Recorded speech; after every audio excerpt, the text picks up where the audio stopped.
I'm Habitually. And I'm Plin. And today we're hanging out at Poor Richard's and we are attending a spoken word open mic hosted by my friend Greg. And hopefully you enjoy what you see.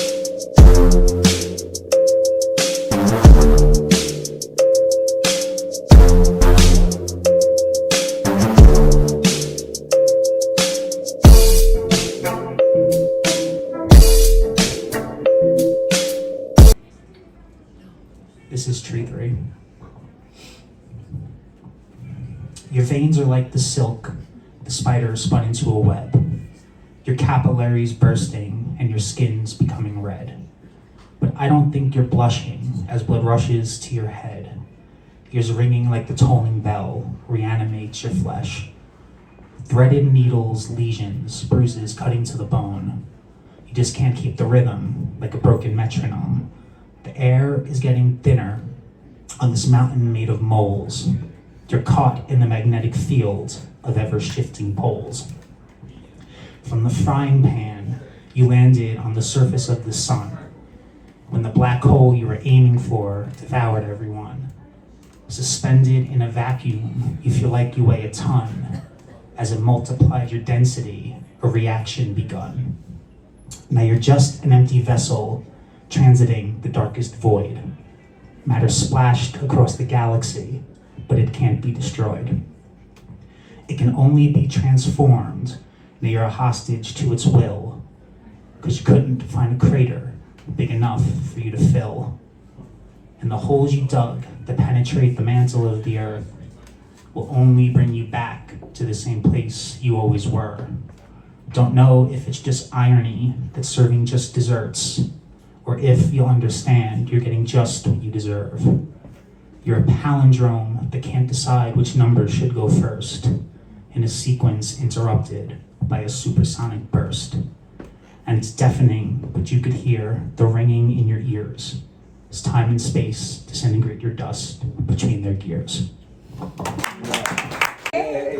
Well, I'm Stacia, aka Danielle Death. So this is my poetry book. I really need to edit it. It's terrible. But it's good. It's good, but it's terrible. So the poem that I'm going to read today is called The Beauty You've Given Me. Thank you for the beauty you have given me. Thank you for the understanding of meaning. Thank you for the ashes that have birthed my beauty, so to the point that it is central, truly. A double back viewing. Not just the outward of me, but the inward feelings that makes me appealing to the eye. The beauty of love that radiates through me from on high. So you ask yourself, why? Is someone like her drawing my attention? It's as if she's taking me to another dimension. And yes, it's true. The beauty in my eyes beheld you, drawing you to the Most High. Amid the sky, beyond the eye of man, beyond anything ever known to man. It would be my Father's house, where love is never lost, where everyone wins. So all you must do is follow me. I will lead you there so you can declare the greatness of my God. He is far above all, near or far, big or small, short or tall. My God owns it all. And deal with. So, cheap date. These days, I don't need alcohol to make my walking abnormal. I now go around stumbling without the help of adult drink. They say, maybe my inner ear, or much scarier things to fear. Red blood cells are way too low. Also, kidney function tests now show. My balance and my energy have both abandoned me. But if this is how it's going to be, I'll adjust and live accordingly. This first one is called Supermoon. I apologize, it's kind of a mess because it was a messy conversation. It's pantsless Wednesday in the house. Hot showers, blow drying for stress relief. Crazy hair, crazy friends, neglected tires. Friends you rage over because of their violent drama. Excuses of broken doors and broken bones, and you, the lighthouse, catching these torrent waves. We watch luminescent snow from different doors. Bald brains, perfect hair, you must need a wig. Where will you go in your dreams tonight? It's probably best you're being rhetoric, at least for now. But I'll give a hint, and for a moment I think. It's a place of warm laughter and heated gazes. Hallways echo gentle words and soft touches. Moon illuminates the snow and your bare legs. The ceiling a firmament adorned in your eyes. Distant enough to watch you, yet close enough to caress your face. Cold air and hot baths on mountains where we baptize each other in simmering passions. See your divine form freed of care and panties, and I gauge the heavens' movement tracing your body, causing avalanches in our quaking blizzard. And this rising steam envelops your face to reclaim you in its ethereal beauty. I pull you close, feel your wet skin against me to know you're real. Deep breath, Wes. I won't say where all I go in my dreams. Just know there's a supermoon and you with no pants. Hi, my name is Greg Ogrosso, and I'm an artist and a poet. I'm going to be releasing a book in about the next week or so. Tentative date is January 29th, and yeah, it would really be great if you guys checked it out.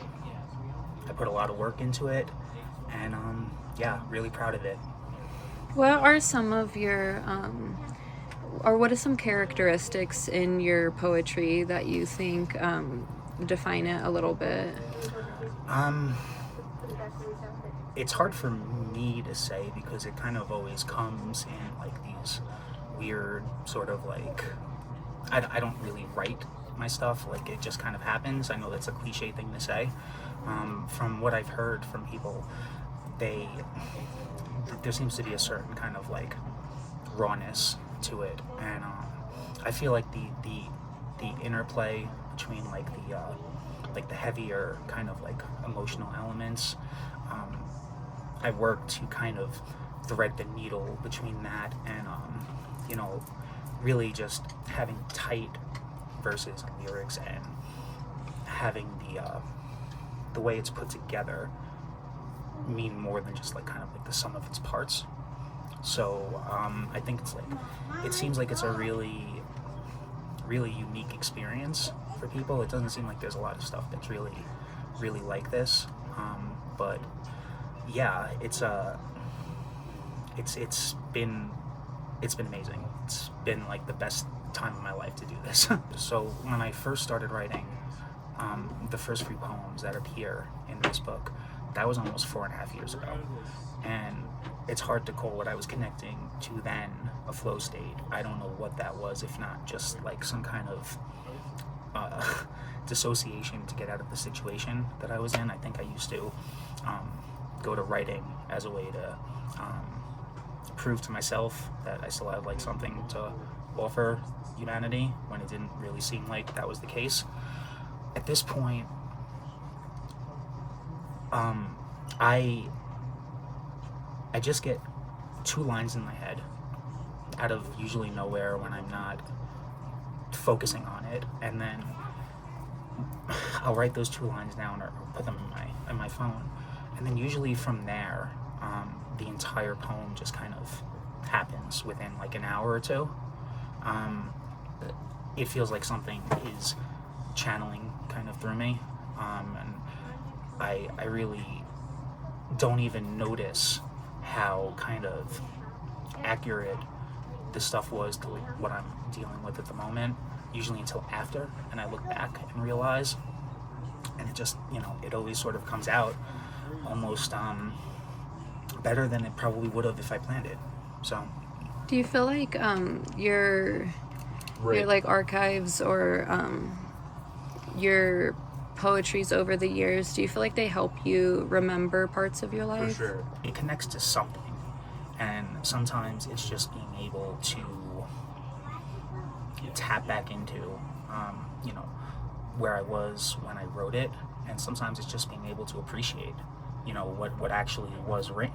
Sometimes artists don't always have the best, most stable, sense of whatever. So, but yeah, I live with them. They become kind of like a part of my life, and that's What brought you to poetry specifically, and what about poetry stood out to you opposed to maybe some other things you've tried?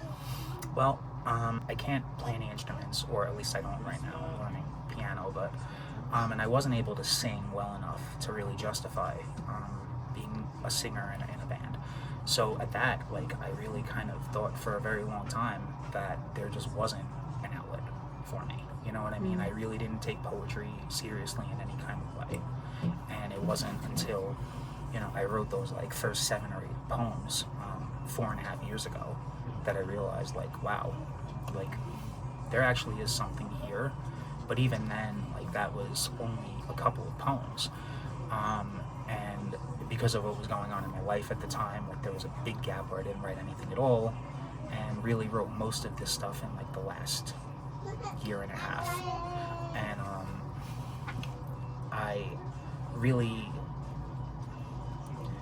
I misinterpreted what poetry could be, the kind of outlet and the kind of just the way that it's opened a lot of doors for me, just as a person who's had trouble dealing with life and people and stuff like that. This has really made things a lot easier. How do you feel like your pursuit of poetry has impacted your connection with community? I have one now, to at least some extent, and I really didn't. I was very much on the the periphery of any kind of life, and a lot of people that I've met during this were people that I didn't think would have ever even looked or talked to me at one stage in my life, and it was a lot for me to kind of process over this last year, the way people were looking at me differently and stuff, in positive ways, but it just was not something I was used to. But yeah, I've basically every friend that I have right now out here, or just in general, is in some way linked to this. So in any possible way that's good, it has helped. Is there anything that you want to say about this particular open mic? Because I've met you at Vultures, and I imagine that the setup and approach is very different. A little bit. So Vultures is an open mic, and there's music, there's comedy and stuff like that. Here, we're trying to make it just about the spoken word and the poetry and the storytelling, and we really just try to make it a really inviting and really kind of intimate atmosphere, because poets and spoken word people just don't have that. Best case scenario, you show up at a place with 95% music or comedy, and you don't really necessarily know where you fit in. And I think that stops a lot of poets from even trying, because they don't want to get up there and read their stuff to people who aren't even interested. But here we are definitely trying to make it so that we are focused on that and giving people a place to just come and read their stuff or vent or just hang out. It's a really nice place, and it's been really, really great for me to be involved with this. The open mic scene can be very competitive. Sometimes you're not in the right genre. Sometimes, the different approaches, even with just music alone. Where I know that's definitely tough. At this point, I've gotten pretty used to it, but I still will get a little bit nervous normally. Not so much here. At Vultures, a little bit I do. Jives, places where I'm just a little bit less comfortable, where I know less people. But it's not as bad as I've been afraid that it would be. I'm getting a lot more comfortable, and I feel like most of the time when I do get nervous or feel weird about something, it's something going on internally with me. has really nothing to do with the venue at this point. It's getting to the point where like I'm comfortable enough with it, and even then still sometimes like I'll be waiting to get called and be like, maybe I should just leave, maybe I should just quit and just not ever do this again. But that doesn't stick around, and that's really good, because normally like I'm all over the place. Yeah, I know imposter syndrome incredibly well. I've been actually dealing with wanting to quit pretty consistently lately. It's been very hard. How do you cope with that kind of crash out after being so vulnerable?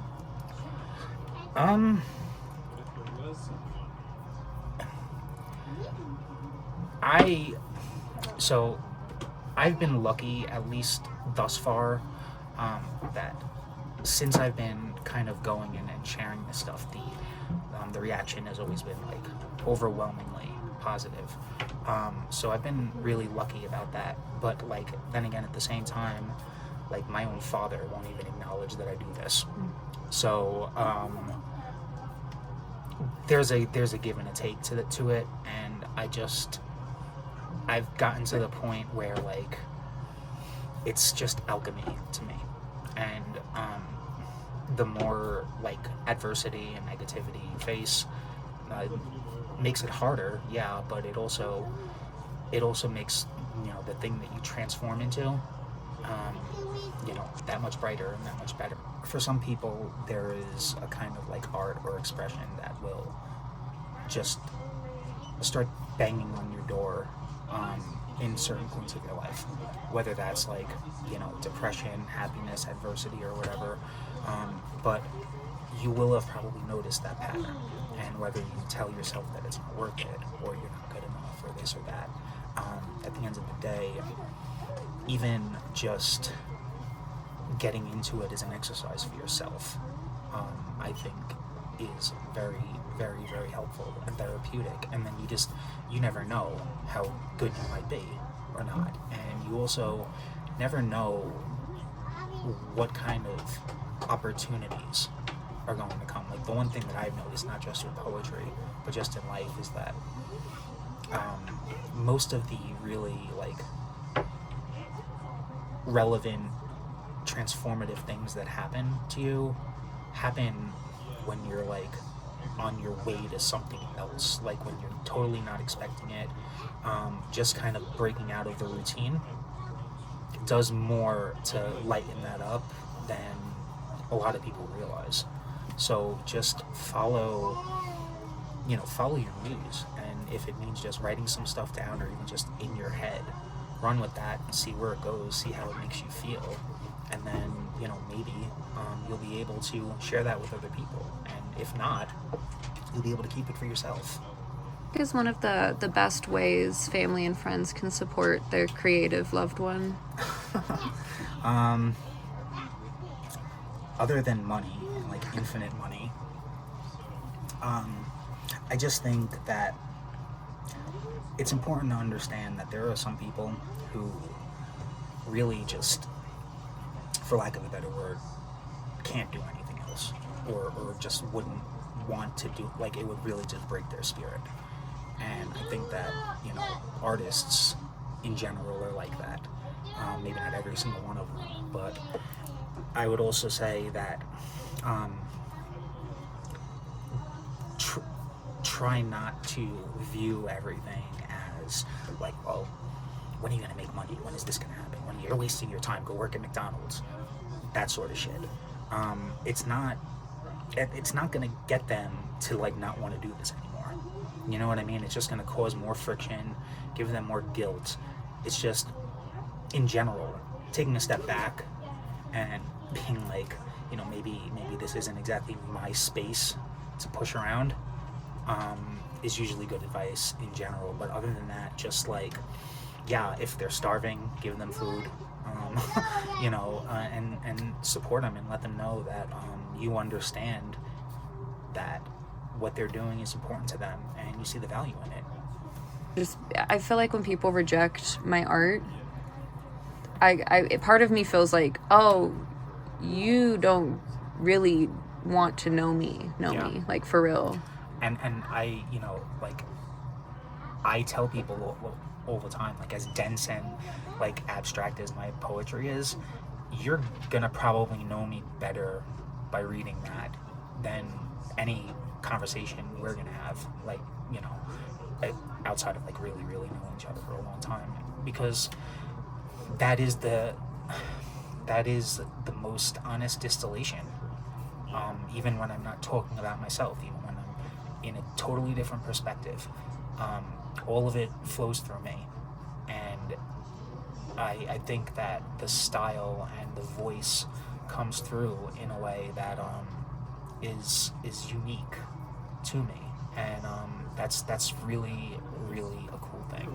Absolutely. I know when I've heard your poetry, like, that's what I love about working with other artists, is because when I heard your poetry, I got an idea of how you love. I got an idea of how you appreciate. I got an idea of your sense of humor, how you deal with frustration. It's when you can really take in what someone's putting out on the stage, it's so much more than just hours upon hours of surface level conversation. Absolutely. And it's a world to be immersed in. Do you have any words of encouragement for anyone out there that might be struggling, that might not have found their hobbies, outlets, or community yet? It's really hard, and there are a lot of things working against you because of just the way everything is set up right now, just to get us mad at each other and screaming and yelling and like digging into our own little echo chamber. It's hard to really give advice to that isn't going to be like sugar-coaty or whatever, but I just don't think that, you know, unless it's an event where like it's really detrimental to your health or safety, I don't think you can really go wrong by just following the thing that you care the most about. And this isn't really about poetry, but like if you go into things like even just like magic and stuff like that, all of that comes, you know, where you put your energy and your will and your you know, that creates something. So don't necessarily be discouraged by not having anything to start. I have been for the last year and a half going to like 2 or 3 open mics a week and taking the bus everywhere, you know, in the middle of Colorado. And you know, that sucks, obviously, but all of that, you know, the sacrifice, the energy, all of that goes in to what comes out in a very fundamental way. So just don't give up. Keep a goal in mind, and just do your best to work towards it. And even if, you know, you don't get the success as like it's been defined by like your boomer ass parents or whatever, my guess is you'll still feel better having done something that you really love and having created something that you feel close to. If you wouldn't mind letting the people know where they can find you and ways that they can connect with you. Awesome. So I am on Instagram right now. Search, it's actually under Aldebaran Astrology because I'm an astrologer too, but if you search the name Greg Ogrosso, it'll come up. You can also find 22 minutes of my poetry as an audio on YouTube. It's on a page, Last Saturday Poets, but if you search my name, Greg Ogrosso, Ogrosso, you'll find that. It has my name right on it. It's 22 minutes, and yeah, I would love for you guys to check it out. You know, like it, comment, share it. I am really excited to bring this to you guys. This is called The Craftsman.